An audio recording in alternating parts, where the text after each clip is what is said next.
Olá, sou Eduardo Araújo, diretor da Manaus Lic Consultoria e Treinamento, e estarei conduzindo aqui no YouTube um curso gratuito sobre a legislação de licitações públicas.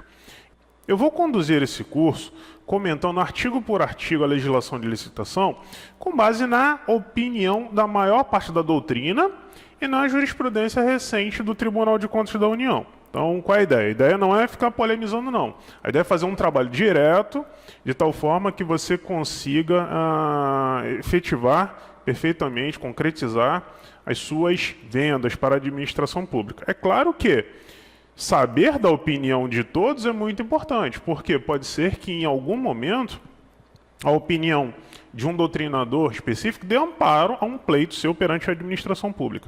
Tá? Então, esse curso aqui não vai substituir toda a leitura da lei de licitações, não vai substituir a leitura dos livros dos doutrinadores, não vai substituir a necessidade da busca pelas decisões recentes do Tribunal de Contas da União. Não, tá? Mas ele vai te dar uma boa base para você prosseguir vendendo para a administração pública, certo? Na aula de hoje, nós vamos comentar o artigo 1º da Lei 8666, que é o Estatuto Geral das Licitações Públicas, tá?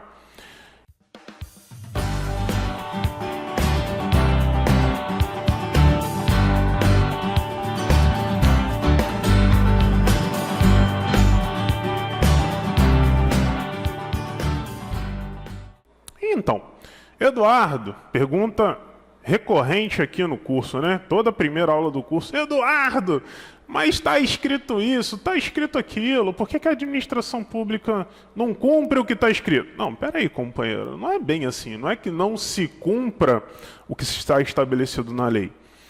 Mas o que poucas pessoas sabem, né, é que não é a letra fria da lei que cria a norma jurídica que vai ser aplicada no assunto. Haverá sempre um trabalho de interpretação em cima do texto da lei. Então a gente pega o texto da lei, faz um trabalho de interpretação em cima e daí se extrai o que a gente chama de norma jurídica, tá? E quem quiser entender isso melhor, vai ter que estudar um pouquinho de hermenêutica jurídica. Então são levados em considerações vários aspectos, tá? É claro que nesse curso eu vou trazer a coisa de uma maneira já interpretada para você, ok? Mas quem quiser saber como que faz para interpretar corretamente os dispositivos da lei, é só estudar um pouquinho de hermenêutica jurídica, certo? E da onde que nasce a regra de se licitar, né? Bom, a Constituição de 88, ela foi promulgada de tal forma que nela foi estabelecido um capítulo exclusivamente dedicado ao funcionamento da administração pública, tá? E lá no inciso 21 do artigo 37 dessa Constituição, houve a determinação, houve a regra geral, houve o estabelecimento de uma regra geral de que as aquisições públicas deverão ser realizadas por meio de licitações públicas, certo? Bom, isso é a regra geral. Em algumas situações é possível haver o afastamento desses longos processos de licitação pública, ok? Mas essa é a regra geral. E uma outra coisa que chama muita atenção nesse inciso 21 do artigo 37 da Constituição é de estabelecer limites máximos nos critérios de habilitação técnica, que a gente vai comentar aqui quando a gente estiver falando sobre o artigo 30 da Lei 8666, e sobre os requisitos da qualificação econômico-financeira, onde nós vamos comentar aqui quando estivermos falando do artigo 31 da 8666, tá? Então, desse inciso 21 do artigo 37, a gente agora vai tirar duas coisas muito importantes. A primeira delas é a regra de se fazer as aquisições públicas, as contratações mediante licitações públicas, e os limites máximos a serem observados no que tange a habilitação técnica e a qualificação econômico-financeira, tá? Que devem ser estabelecidos em lei. Sim, Eduardo, tá, mas por que foi a União que estabeleceu essa Lei 8666? Simples, porque também no inciso 27 do artigo 22, a Constituição estabelece que compete à União estabelecer normas gerais de licitação. Eduardo, peraí, são normas gerais Sim, são normas gerais. Tá, Eduardo, então quer dizer que o que for específico pode ser complementado pelo Estado, pode ser complementado pelo município? Pode, perfeitamente, ok? A União estabelece regras gerais a serem observadas por todos os entes da administração pública, certo? E se houver alguma coisa que é específico, cabe ao Estado, cabe ao município, cabe àquele órgão público providenciar uma complementação, que vai ser sempre estabelecida por lei. Tá, Eduardo, mas por que então foi estabelecido que cabia à União elaborar normas gerais sobre licitações públicas? Simples, porque o que se queria? Se queria que houvesse uma uniformização de procedimentos para todos os entes da administração pública, de tal forma que a competitividade fosse ampliada. Por quê? Porque a pessoa que está lá no Rio Grande do Sul não tivesse uma regra diferente de participação para uma licitação no estado do Amazonas. Tá? Simples assim. Uniformizam-se os procedimentos de tal forma que a competitividade na licitação seja ampliada, ok? Para, consequentemente, a administração pública efetuar suas aquisições ao menor preço possível, né? Oferta e demanda. Então, Eduardo, para o nosso dia a dia, né? Quando é que a gente vai utilizar a 8666? Então, a gente utiliza a Lei 8666 em todos os processos de aquisição pública. Por quê? Porque ela vai estabelecer as regras para 5 modalidades diferentes de licitação. O convite, a tomada de preço, a concorrência, o concurso e o leilão. E dessas 5, 3 estão mais presentes no nosso dia a dia, que é o convite, tomada de preços e a concorrência. Então, quando estiverem presentes essas modalidades de licitação, se aplicam as regras da 8666, tá? Ah, Eduardo, mas eu já ouvi falar que tem um pregão. Sim, mas o pregão ele foi estabelecido por uma lei específica, a Lei 10.520 de 2002, tá? Ah, Eduardo, então como é que fica a aplicação dessa lei? Simples. Aplicam-se todos os dispositivos da Lei 10.520.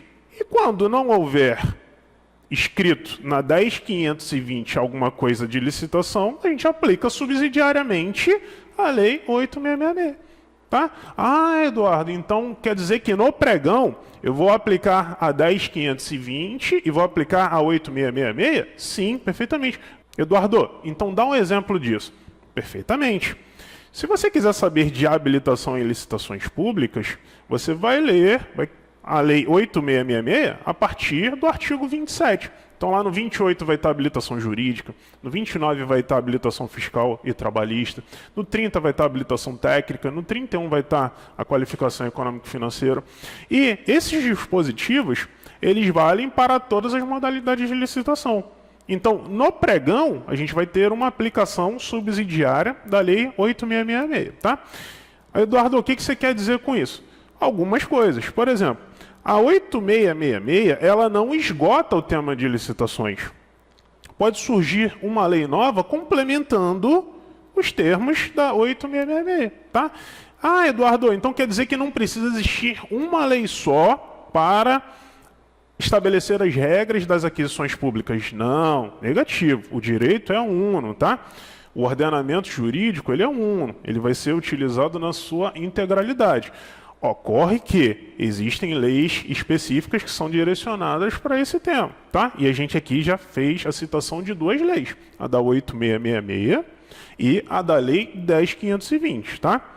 Essa Lei 8666 pode ser alterada? Sim, perfeitamente. Pode vir o legislador e fazer uma alteração. E podem ser feitas alterações profundas e significativas, tá? Hoje, por exemplo, no Congresso Nacional, existem algumas propostas de mudança nessa legislação de licitações, tá? A gente não sabe ao certo o que vai acontecer lá na frente. Mas o fato é que, se ela for alterada, ela vai ser alterada por uma lei, tá? E pode ser que essa 8666 seja revogada em diversos dispositivos ou na sua integralidade. Eduardo, existe algum outro exemplo que você possa dar de aplicação nos processos de licitação? Sim, houve, por exemplo, a criação da Lei 12.462, que trata do regime diferenciado de contratações, né? Que foi aquela lei para serem licitados as obras e serviços de engenharia inicialmente para a Copa das Confederações, Copa do Mundo, Olimpíadas, Paraolimpíadas.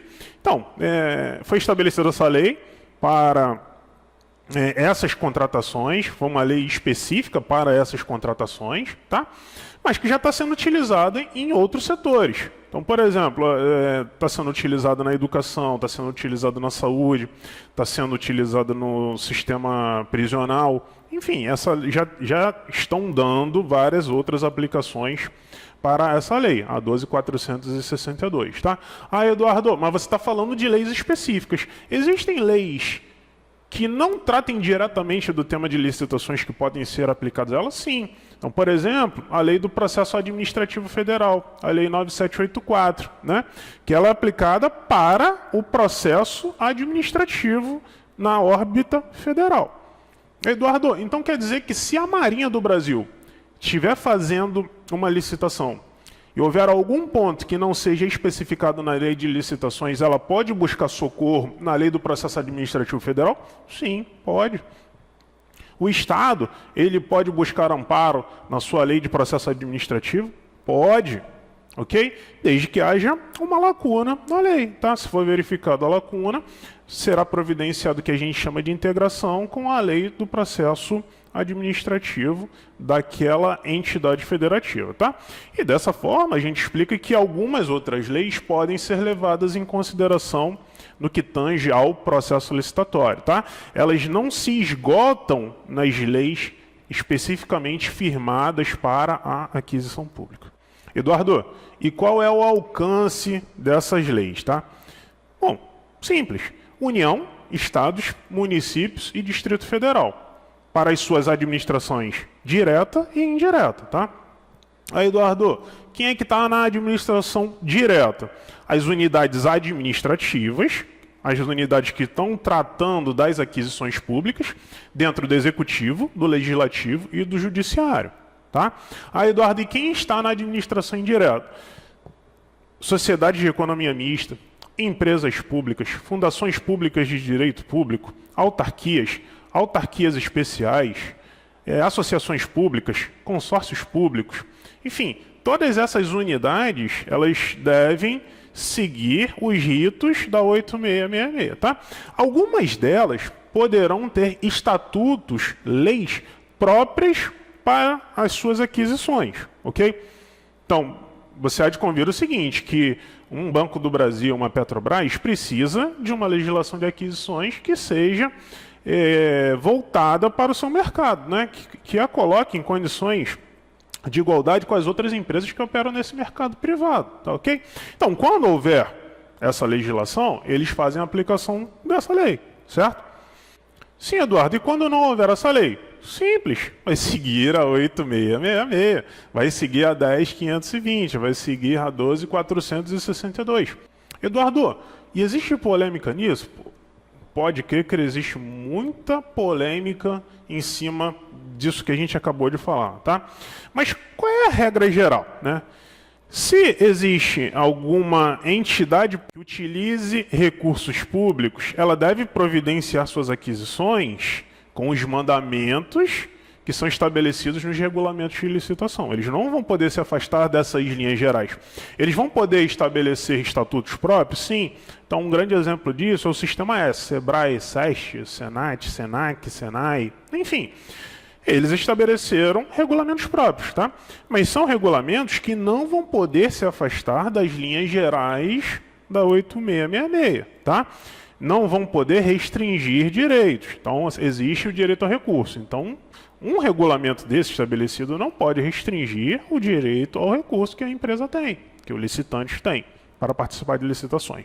Bom, então assim a gente termina essa nossa primeira videoaula aqui sobre a Lei 8666, onde tratamos do artigo 1º. Eu espero que você tenha gostado, que tenha servido para enriquecer um pouquinho aí o seu conhecimento em licitações, tá? Estou aberto a sugestões. Se vocês quiserem aqui um vídeo especial, só postar aqui no YouTube, que dependendo aqui do nosso no nosso tempo, que também é muito corrido, pô, a gente vai tentar preparar com muito carinho para vocês, certo? Se quiserem conhecer um pouquinho melhor do nosso trabalho, é só ir lá no nosso site, manauslic.com.br. Espero você no nosso próximo vídeo. Até mais.